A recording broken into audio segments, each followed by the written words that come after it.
Est-il permis de jeûner après la moitié de Chaban ou non? Car il est rapporté que le prophète, paix soit sur lui, a interdit le jeûne après la moitié de Chaban. D'abord, mes frères, il est essentiel de comprendre un point très important. Les savants s'accordent à dire que si une personne doit rattraper un jeûne du Ramadan précédent, par exemple, et s'il souhaite le rattraper après la moitié de Chaban, il lui est permis de le faire selon le désaccord entre les savants, d'accord? Deuxièmement, les savants s'accordent également à dire que si une personne a l'habitude de jeûner, par exemple, 2 et jeudi, avant la moitié de Chaban, il lui est permis de jeûner après la moitié de Chaban, car le prophète, paix soit sur lui, il l'a fait à cause de ce que les deux chers ont rapporté selon lequel Aïcha, que Dieu soit satisfait d'elle, était la mère des croyants. Elle dit, le prophète jeûnait jusqu'à ce que nous disions qu'il ne romprait pas son jeûne, et il rompait son jeûne jusqu'à ce que nous disions qu'il ne jeûnerait pas. Il n'a jamais jeûné un seul mois, à l'exception du mois de Ramadan, et je ne l'ai pas vu jeûner plus longtemps que celui de Chaban. C'est-à-dire que le prophète est celui qui jeûnait le plus. Ce sera en Chaban. Usama ibn Zayd a dit, « Ô messager de Dieu, je ne t'ai jamais vu jeûner un mois comme tu jeûnes en Chaban. » Il a répondu, « C'est un mois que les gens négligents entre Rajab et Ramadan, et c'est un mois où les œuvres sont élevées vers Dieu. J'aime que mes œuvres soient élevées alors que je jeûne. Le hadith a été rapporté par l'imam al-Nasa'i. Première question, pas de désaccord savant. Si une personne doit rattraper les jours qu'elle a manqués du Ramadan précédent ou de celui d'avant, il n'y a pas de problème. Et de même, s'il a l'habitude de jeûner, il n'y a pas de problème. Cependant, les érudits divergeaient sur la question de savoir si une personne souhaitait jeûner volontairement après la moitié de Chaban, il n'avait pas l'habitude de jeûner avant cela, lui est-il donc permis de le faire? Est-ce interdit ou approuvé? Sur 3 dictons, le premier dicton.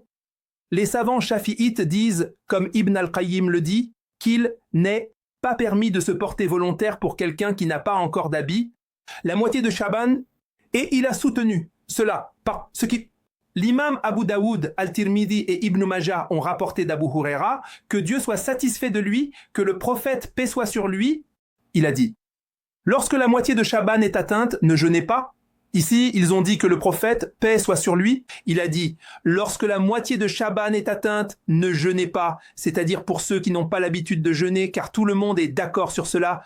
S'il avait l'habitude de jeûner les lundis et jeudis, alors il lui est permis de les jeûner. Ce hadith indique que l'interdiction de jeûner après la moitié de Chaban, c'est-à-dire à partir du 16e jour, c'est-à-dire que s'il souhaite jeûner de manière surérogatoire après la moitié de Chaban et qu'il n'a pas l'habitude de le faire.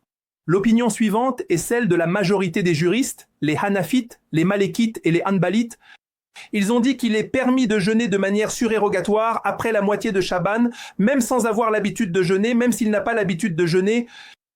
Avant, ils ont dit cela en raison de ce qu'ont rapporté Al-Bukhari et Muslim, qu'Abu Huraira, que Dieu soit satisfait de lui, a dit que le messager de Dieu, paix soit sur lui, ne devançait pas le Ramadan en jeûnant un jour ou 2, sauf si quelqu'un a l'habitude de jeûner, alors qu'il jeûne.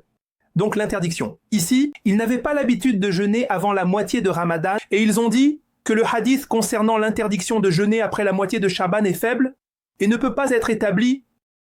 Et cela est faible.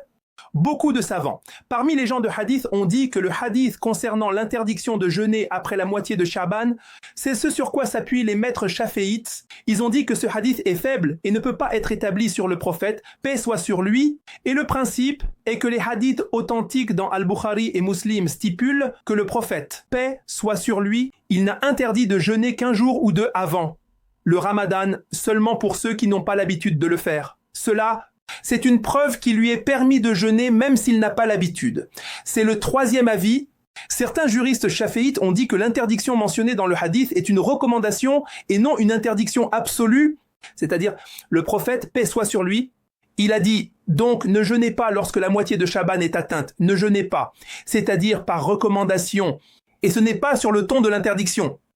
Donc nous avons 3 avis sur la question. Et le plus correct, et Dieu sait mieux, c'est qu'il est permis à une personne de jeûner même après la moitié de Chaban, et même s'il n'avait pas l'habitude auparavant, car lorsque les hadiths sont en contradiction, nous privilégions le plus fort d'entre eux, et le plus fort ici, c'est ce qu'ont rapporté Al-Bukhari et Muslim, que le prophète, paix soit sur lui, il a ordonné de jeûner même après la moitié de Chaban, sauf un jour ou 2 avant le Ramadan seulement, Que la paix et les bénédictions de Dieu soient sur notre prophète Muhammad ainsi que sur sa famille et ses compagnons